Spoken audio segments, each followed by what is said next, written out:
Assalamualaikum warahmatullahi wabarakatuh. Perkenalkan, saya Giovanni, NPM 21464111, merupakan mahasiswa program studi Magister Manajemen Universitas Trinity Palembang, angkatan 46 kelas malam.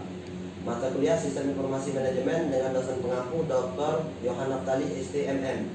Latar belakang pendidikan saya sebelumnya merupakan alumni dari Universitas Trinity Palembang dengan prodi Teknik Elektro, dan latar belakang pekerjaan saya saat ini adalah junior operator gardu induk BIS Kota Barat, ULTG Bombaru, UPT Palembang dengan induk UIP 3BS, PTPN Persero.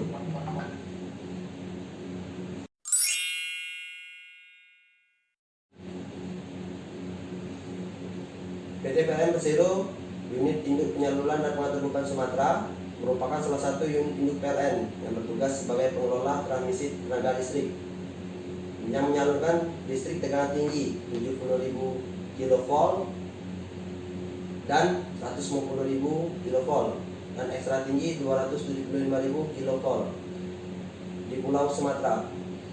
PLN UIP 3BS berkantor induk di Pekanbaru yang memiliki 9 unit pelaksana transmisi atau yang biasa disebut dengan UPT, dan 3 unit pelaksana pengatur beban UP2B yang berlokasi tersebar di Pulau Sumatera dari Lampung hingga Aceh.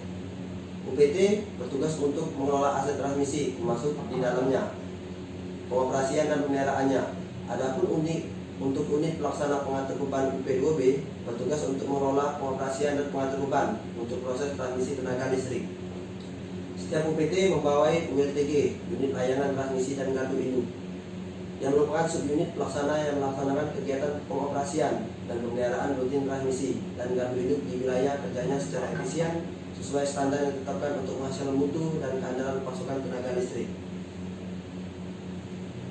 PT PLN Persero UPT Palembang yang berkedudukan di Jalan MP Mangkunegara nomor 1A Palembang, Sumatera Selatan, merupakan salah satu dari 8 unit pelaksana di bawah PT PLN Persero, unit induk pelayanan dan pengatur beban Sumatera, di mana pasokan tenaga listrik PLN UPT disuplai dari 3 sektor pembangkitan dan 3 pembangkit IPP dengan 4 unit trafo interpas 150/70 kV dan 42 unit trafo daya yang didistribusikan ke seluruh pelanggan UPT Palembang, meliputi UP3 Palembang, UPT Lahat, UP3 Ogan Ilir melalui penyulang yang disuplai dari gardu induk.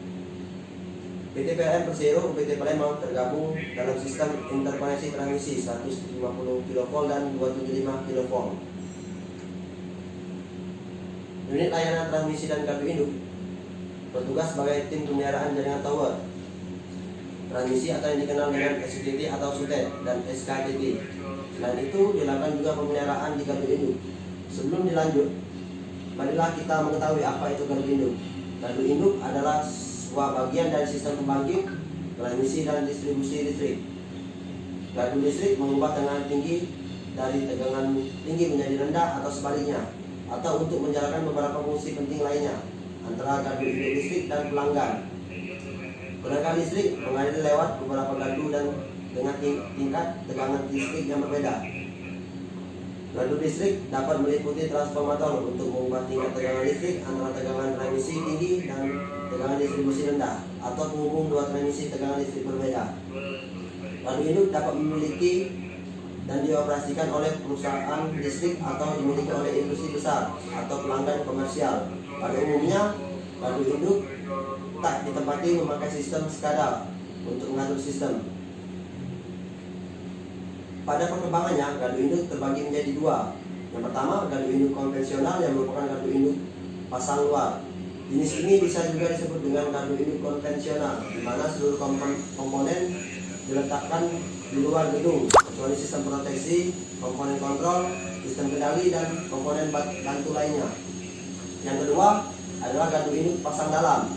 Gardu induk pasang dalam juga disebut dengan GIS atau Gas Insulated Substation, di mana seluruh komponen berada di dalam gedung kecuali transformator daya. GIS bisa ditempatkan pada perkotaan karena luas wilayah terpakai lebih kecil dibandingkan dengan yang konvensional. Lalu, apa itu digital substation? Intinya adalah penggunaan teknologi terkini dalam komponen dan sistem substation. Contohnya fiber optik. Substation konvensional menggunakan banyak kabel untuk mengirim data, seperti data tegangan, arus, dan lain-lain. Dengan menggunakan fiber optik, data ini bisa dilihat dari internet. Jadi, kebutuhan akan pekerja di lapangan berkurang. Jumlah kabel serta ruangan yang dibutuhkan juga sangat berkurang. Karena fiber optik punya kapasitas pengiriman sinyal yang jauh lebih besar daripada kabel tembaga biasa. Selain perbedaan komponen fisik, digital substation juga menggunakan teknologi terkini seperti software, analisa dan prediksi, kamera, digital transformer, dan sensor, sehingga bila digunakan dengan optimal dapat terwujud substation tanpa tenaga manusia. Nantinya teknisi hanya perlu memantau dari sebuah kontrol dan hanya datang bila dibutuhkan regular maintenance atau perbaikan. Tapi yang terpenting, digital substation dapat memberikan akurasi dan pengukuran yang mencapai 100%, prediksi kapan harus maintenance, dan analisa menyeluruh mengenai performa mesin, sesuatu yang tidak bisa dicapai dengan sistem konvensional. Lalu, apakah digital substation sudah diaplikasikan di Indonesia?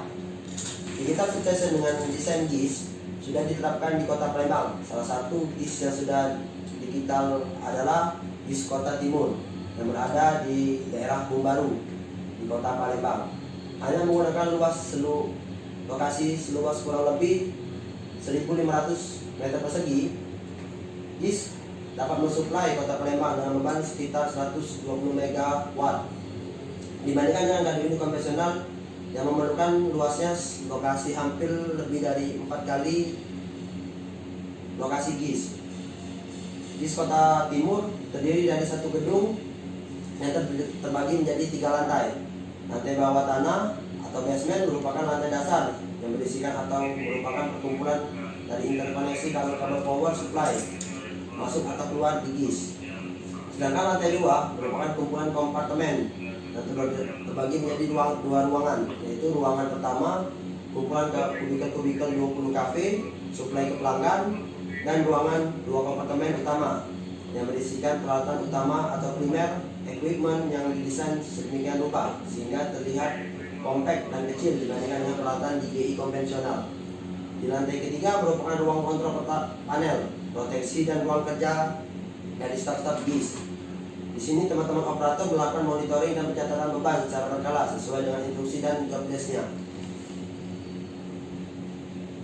Analisis bagaimana pemanfaatan sistem informasi yang sudah ada. Untuk mendukung hal tersebut, dibikinlah dengan menggunakan full HMI. Full HMI SAS atau seluruh monitoring baik pembebanan, alarm, dan anomali dilakukan di satu ruangan dan diletakkan di dalam satu meja kontrol. Inilah yang disebut dengan SAS atau Substation Automatic System, yang berguna sekali bagi operator yang hanya satu orang tetapi dapat melakukan monitoring dan kontrol seluruh peralatan hanya melalui satu gadget. Inilah beberapa contoh pengoperasian dan kontrol secara monitoring tersebut. Baik, di sini saya akan menunjukkan peralatan SAS HMI. Nah, di sini merupakan layar monitor dari SAS HMI dari GIS Kota Timur, di mana kita tahu GIS Kota Timur dan GIS Kota Barat ini satu interkoneksi.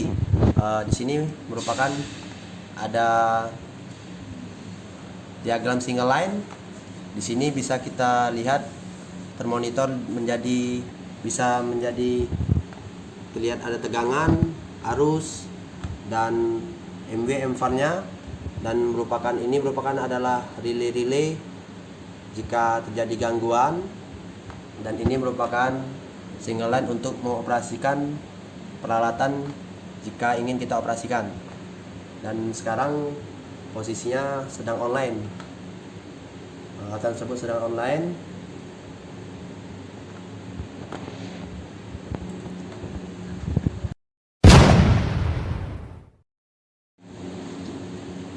Di sini di samping bisa kita lihat ada dua peralatan yang sangat besar, yaitu transformator daya. Di sini di GIS Kota Timur ada dua transformator daya yang merek Unindo dan Powell. Powell trafo itu merupakan merek trafonya, dan trafo ini tegangan 150 per 20 kV. Di sini kita sedang berada di lantai 2. Sesuai dengan penjelasan saya tadi, ini merupakan lantai 2 untuk penempatan peralatan GIS. Kita lihat di sini ada 9 bay di GIS Kota Timur ini yang berada di lantai 2.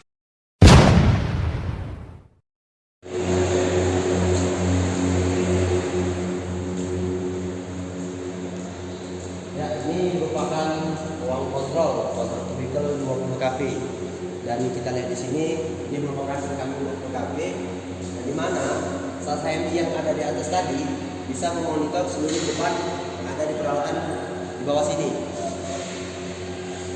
Memonitor seluruh beban, tegangan, empar, termasuk untuk mengoperasikan seluruh peralatan di sini.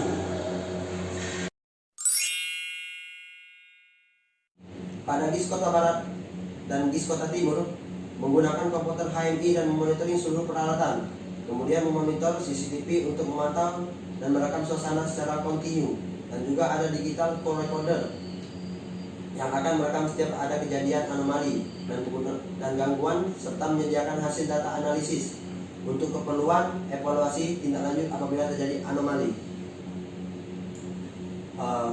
Kesimpulan dan saran dari penjelasan ini sesuai dengan visi misi dari PLN, yaitu menjadikan perusahaan listrik terkemuka se Asia Tenggara, pilihan pelanggan untuk solusi energi, menjalankan bisnis kelistrikan dan bidang lain yang terkait, berorientasi pada kepuasan pelanggan, anggota perusahaan dan pemegang saham, menjadikan tenaga listrik sebagai media untuk meningkatkan kualitas kehidupan masyarakat, mengupayakan agar tenaga listrik menjadi pendorong kegiatan ekonomi, menjalankan kegiatan usaha berwawasan lingkungan.